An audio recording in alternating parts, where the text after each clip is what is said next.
perayaan hari ulang tahun TNI ini sangat tepat kalau dengan TNI Prima, TNI Rakyat, dan tentu kita menuju kepada Indonesia yang maju. TNI Prima artinya TNI sangat siap dalam segala cuaca menghadapi ancaman dari manapun bentuknya. Sangat sehat. Sehat artinya soliditas internal TNI itu dijamin dan tangguh, serta sehat dalam artian sekalipun keterbatasan di sana sini, tapi dia dengan sumpah prajurit, Sabta Marga, dan 8 wajib TNI, dia siap, sehat. Ini rakyat.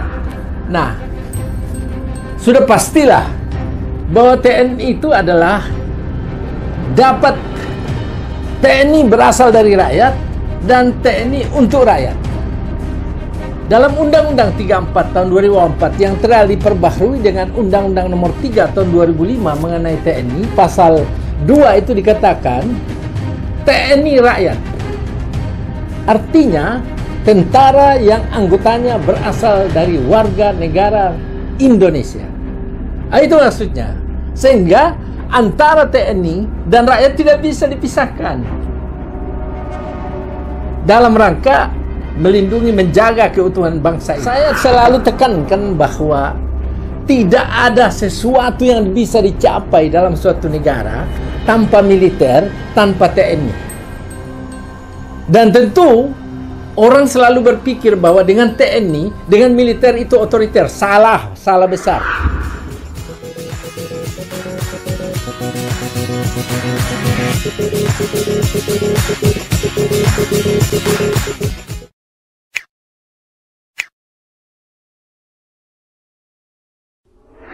Tepat 80 tahun, Tentara Nasional Indonesia berdiri tegak, menjadi sandaran terakhir kedaulatan bangsa.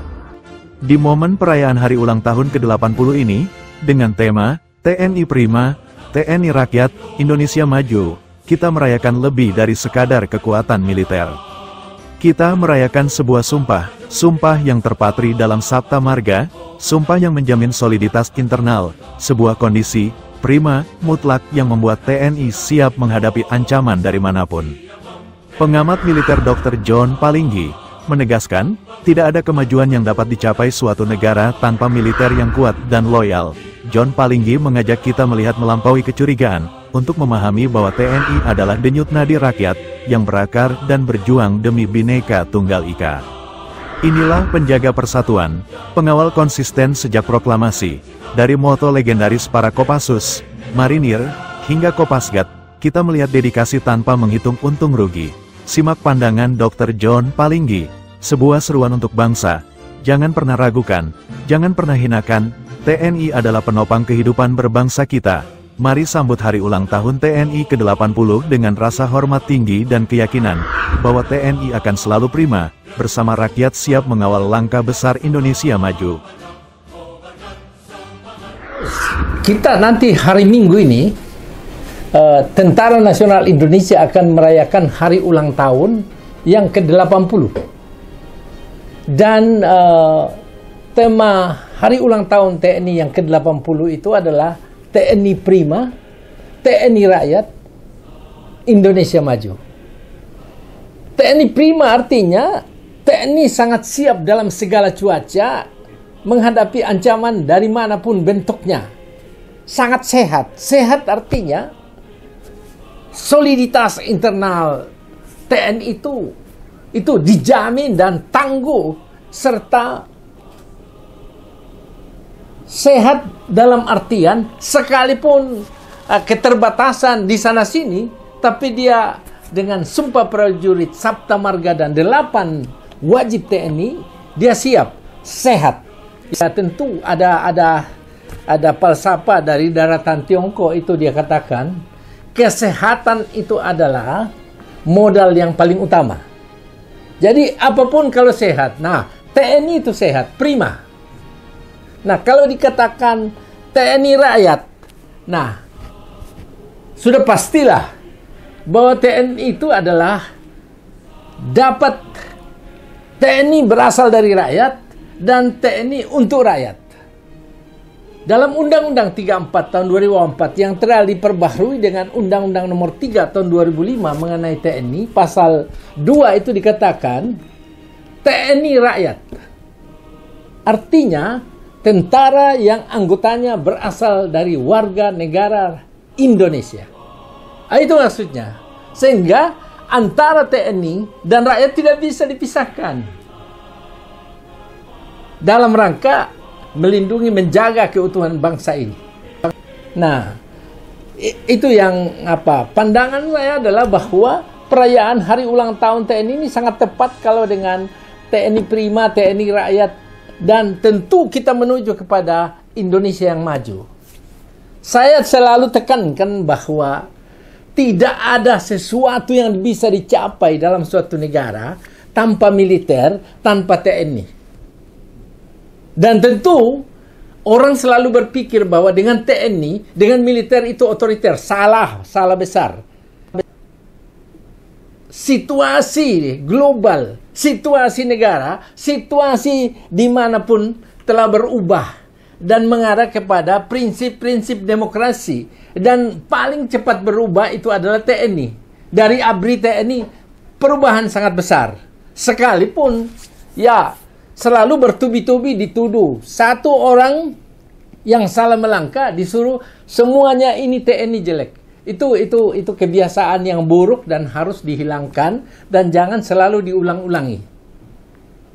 Itu. Jadi perayaan saat ini adalah satu hal yang sangat membanggakan karena dengan 80 tahun TNI bangsa kita juga baru merayakan hari proklamasi kemerdekaan ke-80 tahun.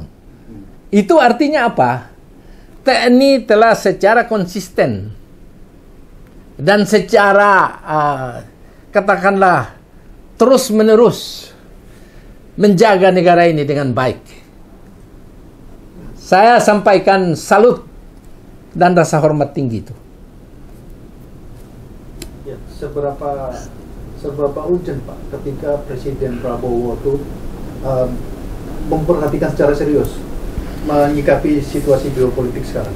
Ya, situasi hubungan internasional atau situasi global ataupun situasi dalam Asia Pasifik maupun ASEAN sekarang ini kan sangat terpengaruh dengan situasi global.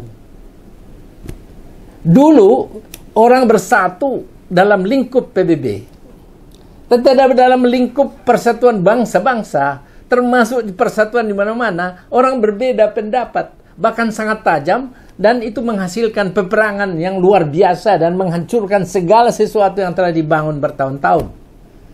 Dan itu berdampak bagi negara lain. Dampaknya sangat dirasakan. Perubahan politik, perubahan keamanan, perubahan ekonomi itu yang paling terasa. Maka perhatian, kalau dikatakan perhatian Bapak Presiden terhadap TNI, saya kira itu Bapak Presiden bukan perhatikan TNI saja. Semua diperhatikan, ya, tapi tentu kita harus kuat. Sebab bukan tidak mungkin kalau kita tidak kuat dari segi militer, ancaman dari dalam dan dari luar bukan tidak mungkin merontokkan persatuan dan kesatuan bangsa yang selalu dijaga oleh TNI. Maka itu harus diperhatikan sesuai skala ancaman. Saya ulangi, skala ancaman. Sebab skala ancaman itu dengan perencanaan misalnya alutsista, alat utama sistem pertahanan, ataupun perencanaan organisasi TNI terlalu terkait dengan anggaran-anggaran, ketersediaan anggaran. Tapi kalau memang harus skala prioritasnya sesuai ancaman yang dihadapi nanti, bukan tidak mungkin itu diperhatikan, diutamakan. Tetapi saya ulangi tadi, pertanyaan bagaimana Bapak Presiden sangat memperhatikan TNI? Tidak, semua dia perhatikan. Baik Pak John, terkait dengan TNI ke-80 ini Pak, bagaimana menurut pandangan Bapak penguatan secara internal TNI yang memiliki 3 matra dan cambangan di bawahnya seperti itu? Bagaimana? Ya, saya lihat dalam pembinaan, walaupun anggaran, saya ulangi, anggaran sangat terbatas diperoleh TNI selama ini, tetapi TNI solid dan selalu melakukan latihan-latihan dalam rangka menjaga profesionalitas dan juga ketahanan fisik anggota personil dan harus diketahui bahwa masyarakat harus mengetahui bahwa slogan umum TNI itu adalah Tridharma Eka Karma. Itu TNI slogannya. Maknanya adalah pengabdian 3 matra. Darat, laut, udara dalam 3 jiwa, tekad, dan semangat perjuangan. Jadi itu TNI itu ada 3 matra. Angkatan darat, laut, dan udara. Dan moto Angkatan Darat itu adalah Kartika Eka Paksi. Artinya ini supaya masyarakat tahu.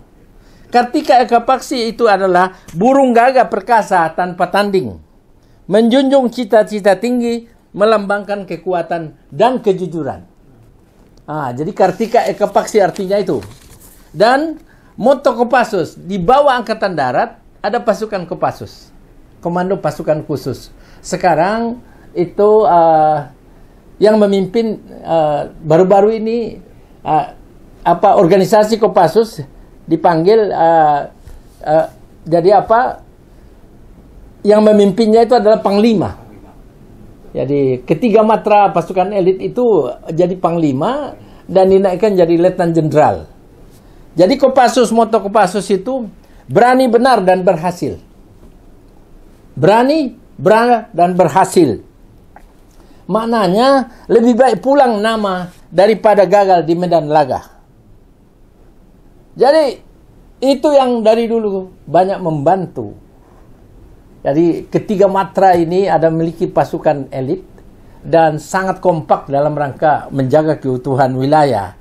Nah, ada lagi di bawah Angkatan Darat namanya Kostrat, Komando Cadangan Strategi Angkatan Darat. Nah, motonya itu Yuda Nirbaya Bakti. Saya ulangi, Yuda Nirbaya Bakti.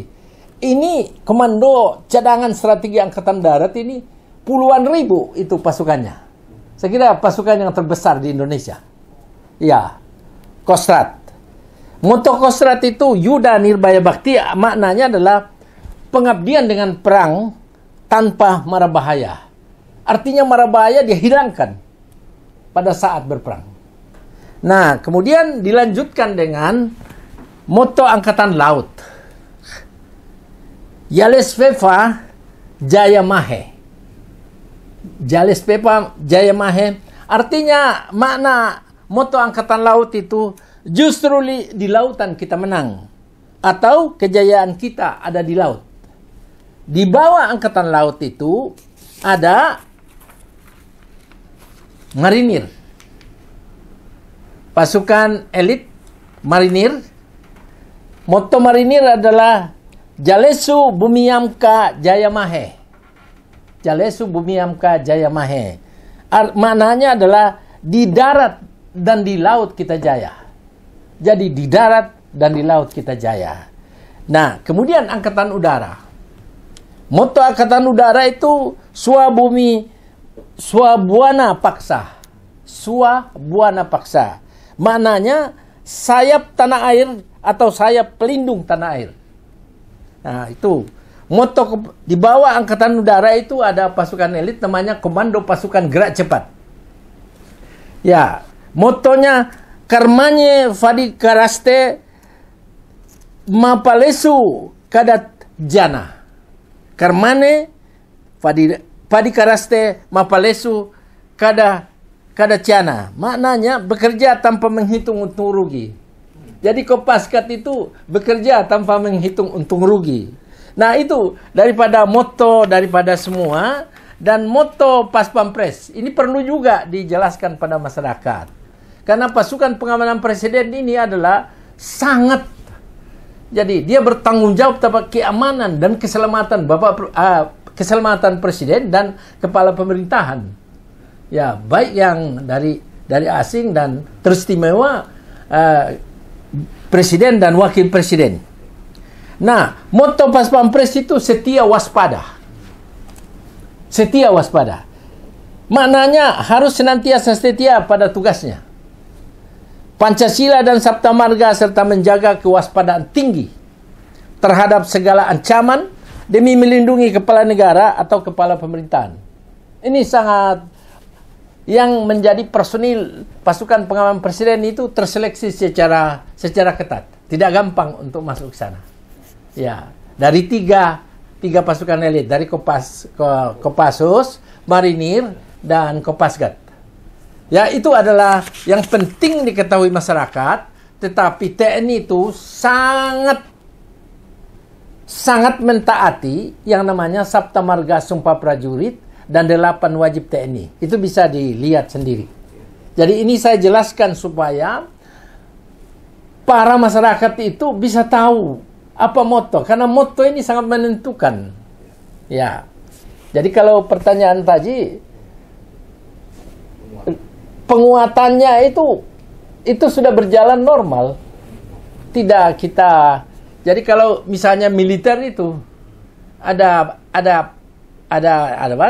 Komandan memerintah, itu otomatis mengalir dengan lancar. Tidak ada, karena di dalam Sabta Marga Sumpah Prajurit itu juga tidak boleh menentang perintah pimpinan. Ya, kalau dia menentang diserse, ditangkap. Ya, dan itu sudah berjalan normal. Penindakan yang berlangsung di TNI. Kalau misalnya melanggar, ya mau tidak mau ya ditangkap oleh polisi militer. Dari 3 matra ini ada di situ. Nah, kalau misalnya ya melanggar, dia diadili oleh auditor militer, jaksa namanya. Jaksa militer itu auditor militer. Kalau dia diadili oleh hakim militer. Nah, di Mahkamah Agung itu ada hakim agung militer. Di kejaksaan juga ada. Nah, jadi masyarakat harus tahu, jangan sampai penempatan personil TNI itu kok ini sudah mau dimiliterkan. Enggak lah, jangan terlalu banyak curiga, jangan terlalu banyak mungkin saya tempoh hari gunakan kata yang jangan terlalu merendahkan lah TNI, jangan menghina, jangan memfitnah TNI. Sebab apa yang ada, yang dirasakan masyarakat bahwa ada sesuatu yang salah di TNI, laporkan ke polisi militer. Ya. Nanti terproses itu. Pasti terproses. Jadi jangan di luar gerakan-gerakan itu seperti menjadikan TNI itu musuh. Ini bakalan kita itu akan menyesal nanti sebagai bangsa dan negara kalau tidak ada militer, di mana kebinekaan kita itu luar biasa. Beda suku bangsa, beda suku, agama, etnis, golongan, beda pulau, beda dan lain-lain, beda bahasa. Nah, TNI itu dapat mempersatukan. TNI mampu mempersatukan itu. Namun memang dalam pura internasional, TNI itu selalu dijaga supaya jangan terlalu berperan. Dan itu adalah yang mengurangi peran TNI itu adalah para orang yang meminjamkan uang pada masa yang lalu. Tahun 98 sampai di kerangkeng itu namanya Kopassus dan lain. Tidak boleh berperan. Hanya karena peminjam itu memberi syarat. Kalau tidak bayar. Dan itu ditanda tangan. Sampai sekarang masih ada dampaknya itu. Dampak yang terasa adalah munculnya namanya outsourcing tenaga kerja. Mana mungkin orang kerja di bank 1 tahun kontrak. Tidak bisa. Dan itu mengurangi produktivitas. Itu ekses dari pinjaman.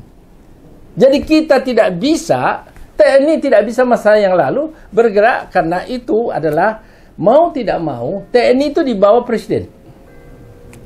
Ya, kalau Panglima TNI menggerakkan TNI untuk perang, harus dilapor 2 kali 24 jam ke DPR. Nah, nanti presiden melapor kalau DPR tidak setuju, TNI harus menarik pasukan. Jadi sebetulnya tidak perlu dicurigai TNI ini. Ada prosedur-prosedur yang tidak gampang. Ya. Kalau ada ancaman, dia harus konsultasi dengan Panglima tertinggi TNI, yaitu Presiden. Ya, itu. Pak, ini kan memang banyak masyarakat yang menyaksikan ketika TNI menduduki jabatan-jabatan sipil. Nah, apa sih keunggulannya ya? Orang yang berlatar belakang TNI ketika dia menduduki jabatan-jabatan sipil, seperti contohnya kayak Ali Sadikin, kita mengakui bahwa beliau adalah bapak fondasi Jakarta gitu ya. Artinya nggak sedikit tokoh-tokoh yang mantan TNI dia berhasil di jabatan sipil. Kira-kira apa sih kekuatan seorang TNI ketika dia menduduki jabatan sipil? Karakter apa yang kuat? Asal mula penempatan ini yang dimasukkan dalam Undang-Undang TNI tahun 2004 itu bermula daripada jebolnya keuangan negara pada tahun 98. Jadi supaya masyarakat tahu, kredit macet itu 450 triliun. Para pengusaha itu dengan seenaknya ngambil uang di bank dan tidak bayar. Dan kita mengalami resesi luar biasa tahun 98 itu. Membentuk Badan Penyihatan Perbankan Nasional, ternyatanya bisa diselamatkan 139 triliun. 311 triliun hilang. Kemudian ekonomi tidak jalan. Bank-bank kolaps. Semua nasabah minta uangnya kembali. Bank tidak bisa membayar karena sirkulasi keuangan tidak lancar karena uang terbatas. Maka diberikanlah bantuan likuiditas Bank Indonesia 145,5 triliun. Badan Penyihatan Perbankan hanya mampu mengamankan 30 triliun. 115,5 triliun itu hilang. Kenapa? Bank yang dikasih uang 145 supaya memberikan pada nasabahnya supaya bisa jalan ekonomi, bukan dikasih pada nasabah. Dia belikan dolar. Pada zaman itu dolar 4.500 1 dolar menjadi 16.000. Jadi spekulasi ini pada bank ini. Ngemplang kredit ini. Nah, jadi hilang lagi 115,5 triliun. Ya, sampai ada itu namanya surat release and discharge, pembebasan kewajiban. Itu tidak usah saya uraikan, nanti tidak nyaman. Nah, waktu itu, sekarang itu ada pemeriksaan BPK. Ibu Sri Mulyani katakan, BLBI masih akan membebani anggaran negara sampai dengan mungkin baru lunas 2043. Pada tahun 99 BLBI sudah dikasih tidak jalan karena bank-bank ini nakal. Diberikan rapat lagi di Binagraha, kemudian disepakati supaya ekonomi jalan. Uang harus diciptakan menjadi 650 triliun dikasih 26 bank. Yang paling besar dapatnya BCA itu 54 triliun. 26 bank dikasih, tapi ini hilang semua. Muncullah penyelamatan dari IMF. Terpaksa Pak Harto teken itu akibat kelakuan pengusaha dan para bankers dan juga sipil. Maka muncullah ide pada 2004 supaya cobalah di pos-pos tertentu itu dimasukkan personil TNI yang memiliki pikiran panjang, pikiran idealisme panjang, idealisme nasional, supaya mampu memberikan pikiran terhadap keadaan-keadaan itu. Dengan kehilangan sampai 1.000 triliun waktu itu, dalam situasi itu. Maka terciptalah di dalam Undang-Undang 34 2004, dimasukkanlah TNI misalnya ke Lemhanas, supaya di dalam kajian strategi Lemhanas itu bagaimana IPOLEK Hankam, ideologi politik, ekonomi, sosial, pertahanan, dan ekonomi. Nah, dimasukkanlah dia dalam Dewan Pertahanan Nasional. Dimasukkanlah dia di dalam Badan Intelijen Negara. Dimasukkanlah dia dalam pertahanan. Seperti itu. Jadi beberapa dimasukkan dalam Undang-Undang 34 2004, tujuannya supaya ikut juga melihat-lihat apa sih yang salah dan bagaimana pokok pikiran. Nah, berlangsung. Tapi kecurigaan itu timbul terhadap TNI.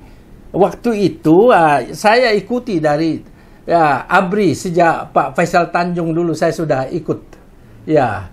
Sampai Pak Safri Samsudin itu mengeluarkan satu penghargaan pada saya waktu Kepala Dinas Penerangan. Jadi muncullah kecurigaan masyarakat, kok ini militer. Yang tumbuhlah namanya NGO, LSM ini. Nah, LSM ini lebih banyak digunakan oleh pemberi pinjaman supaya memata-matai, supaya jangan ikut sendiri. Ini TNI ikut apa, cawe-cawe seperti itu. Karena dengan ikutnya TNI ada ketertiban. Maka dibikinlah supaya jangan campur. Ini militer, ini militerisme. LSM ngamuk-ngamuk seperti itu. Tujuannya supaya pinjaman ini tidak usah direcoi, tidak usah diawasi kalau mau korupsi. Saya ulangi, tidak usah direcoi kalau korupsi. Nanti supaya peminjam ini nambah lagi tuh pinjaman. Tapi masyarakat tidak tahu bahwa kehadiran TNI di dalam itu dalam rangka untuk memberikan stimulasi, stabilisasi, dia perimbangan. Karena kelakuan sipil ini luar biasa, mencuri uang. Itu, jadi munculnya di situ, tetapi kecurigaan itu berlebihan. Akibatnya apa?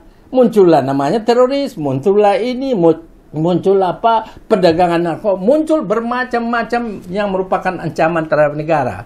Padahal dulu, waktu saya ikuti perkembangan ABRI dan TNI, kalau seorang babinsa itu yang berada di desa, itu kakerlak, apa ya kakerlak itu? Itu binatang itu kalau bergerak aja dia tahu. Baru binatang bergerak aja dia tahu. Artinya sistem deteksi dini maupun penggalangan maupun pengawasan itu sangat ketat. Tidak ada yang bisa lepas dari seluruh Indonesia. Karena munculnya pinjaman dilonggarkan semua, ABRI tidak bisa ikut. Akibatnya apa? Segala sesuatu bisa timbul, fitnah bisa ada, orang yang tidak jelas urusannya, tidak pernah berbuat bagi negara, ikut menghina-hina TNI seperti itu. Ya, padahal dia tidak tahu kalau tanpa TNI tidak ada bangsa ini. Pak John, jumlah penduduk Indonesia kan sekitar 270 juta. 278. Apakah jumlah tentara kita sudah ideal untuk menghadapi ancaman? Nah, kalau pertanyaan apakah tentara kita sudah ideal untuk menghadapi ancaman, kalau di dalam TNI itu, di dalam militer ini, itu tidak usah banyak orang pengamat di luar yang suka mendikte TNI harus begini, padahal dia tidak ngerti apa itu TNI. Ya, ada saya lihat itu tentara seolah-olah membela, saya lihat bukan tentara, ada seorang intelektual seolah-olah membela TNI, bahwa kalau TNI masuk barak itu orang yang ngomong itu gila. Padahal dia tidak ngerti TNI ini. Jadi orang yang bicara militer dan TNI tidak usah seperti membela-bela TNI. TNI itu sudah bisa mengatur organisasinya dan secara struktural dari atas ke bawah itu akan berjalan. TNI itu prima itu. Prima artinya dia mampu mengatur diri sendiri sesuai skala ancaman. Kalau ditanyakan oleh saudara bahwa apakah dengan personil sekarang sudah main, dia perencanaan TNI itu tidak seperti tambah pegawai negeri. Tiap tahun ditambah, tidak tahu uangnya dari mana. Ya, bahkan semakin tahun bangga itu kalau tambah pegawai negeri. Tambah terus pegawai negeri, direkrut terus. Ya. Jadi adalah Kementerian Pendayagunaan Aparatur Negara dan Reformasi Birokrasi. Ya itu aja kerjanya itu. Tambah pegawai negeri, tambah pegawai negeri. Soal dia bekerja atau tidak, soal lain. Kalau di dalam militer itu sesuai dengan kebutuhan. So, pergerakan skala ancamannya itu sudah siap semua. Di laut, di darat, udara, sudah ada. Kalau ancaman di wilayah yang tidak bisa diatasi oleh Panglima Komando Daerah Militer, maka tergantung jenis dan skala ancaman berbahaya atau tidak, itu sudah ada. Kalau memang ancamannya skala luas, kirim Kostrad ke sana. Kalau memang perlu satu hal yang lebih spesifik, kirim Kopassus Marinir atau Kopasgat. Ya, Pak. Pak Erik, mungkin khusus Tanya lagi. Ya, siap. Tanya lagi.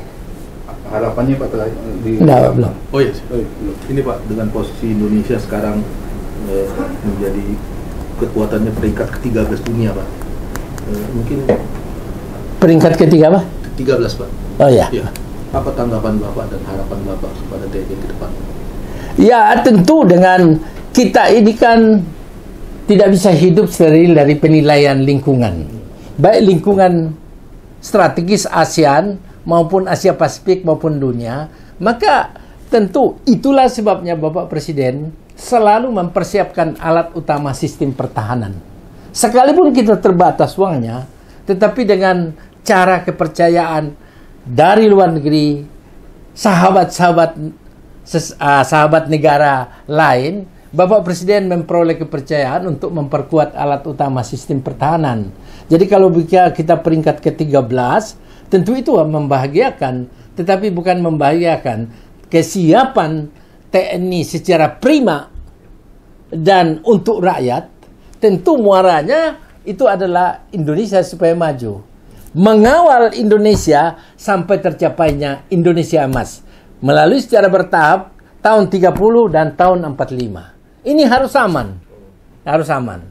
Makanya tentu kepada masyarakat itu janganlah curiga.